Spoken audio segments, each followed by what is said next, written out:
Alright, if you didn't catch the intro video to what this van is, this is a 2012 regular body style V10, completely been four-wheel drive converted by the guys at U Joint Off-Road in Montrose, Colorado, and they did a phenomenal job. But it's at my shop to start getting fabrication work. So we're starting it off by installing a trunk assembly. This came from the guys at U Joint, and because we're doing so many interior mods to this van in aluminum, I went ahead and took on the task to install this one. So I'm scribing it out here with a paint marker on the floor before I start doing some cuts. Once I have everything figured out where it needs to really sit in the van itself, I go ahead and drill holes in the corners where the trunk assembly needs to sit. That way I can get a blade in there. I typically like to use a Sawzall to do this, and it works really good. The one thing I do warn people about, you do have to pretty much cut the spare tire support assembly off of the frame. And we're going to jump into that in another video about what has to happen structurally to the frame.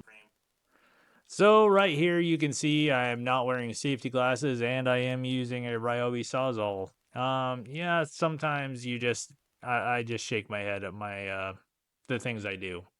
But the Sawzall hasn't died yet, so I can't really justify replacing it until it does. But anyway, getting the old rubber floor mat pulled out of here, and we'll start taking care of the plywood on the floor next. Now, I will say, whoever installed this plywood, they must have been really wealthy with screws. They just had a whole bunch of screws, and they're like, you know what? We're gonna put like 100 screws in these two small pieces of plywood. That way they don't move or rattle or anything. So I kind of shortened this video up a little bit because there was some screws that were buried. I didn't find them. But I was able to end up getting them all peeled out of there and get this plywood pulled out so we can move on to the next step.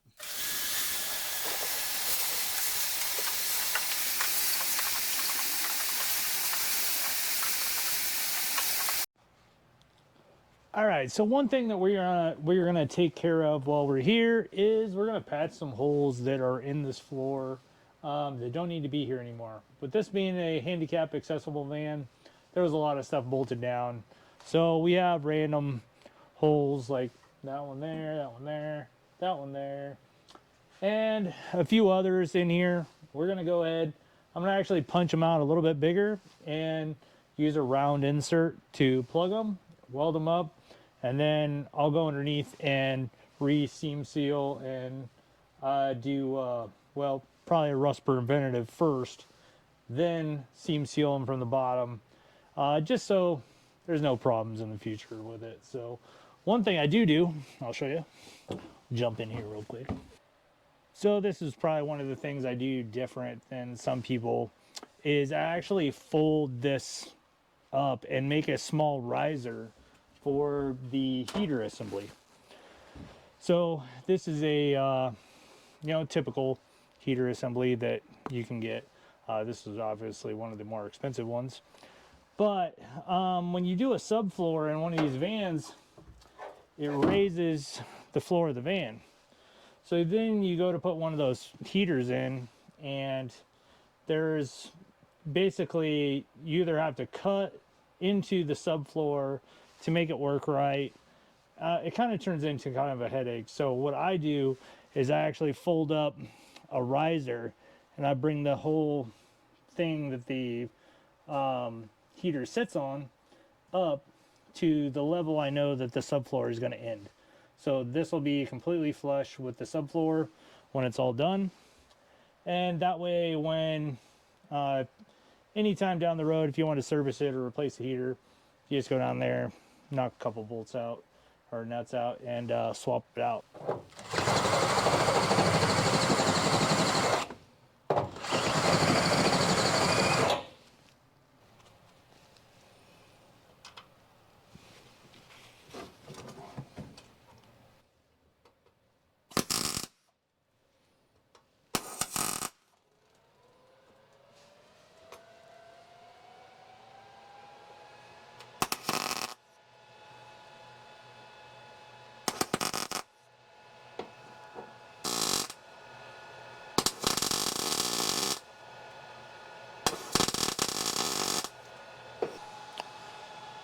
Well, I think that's one down.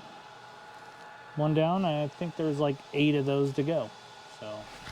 All right, this is me walking over to my mini fridge in my shop, opening it to reveal a sponsor that does not exist. Nope, I am not sponsored on this channel as of yet. All the flooring has been removed out of here. Trunk assembly is sat in place and are basically roughed in. So you have a trunk in here now. So where we're at right now is pretty much the floor has been plugged up. I got most of the plugs done and installed into the floor.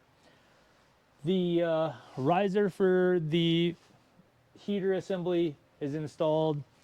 And in the next episode, you'll get to see a little bit more detail on that.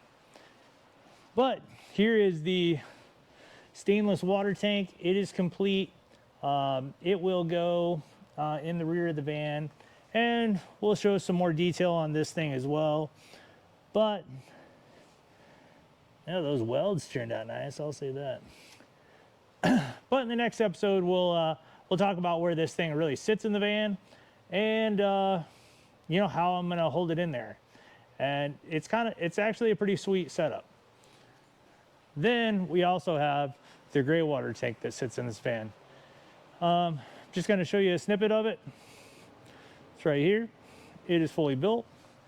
And the next episode, you'll get to see some of this stuff kind of start getting dry fit and into the van itself. So stay tuned for more, everybody.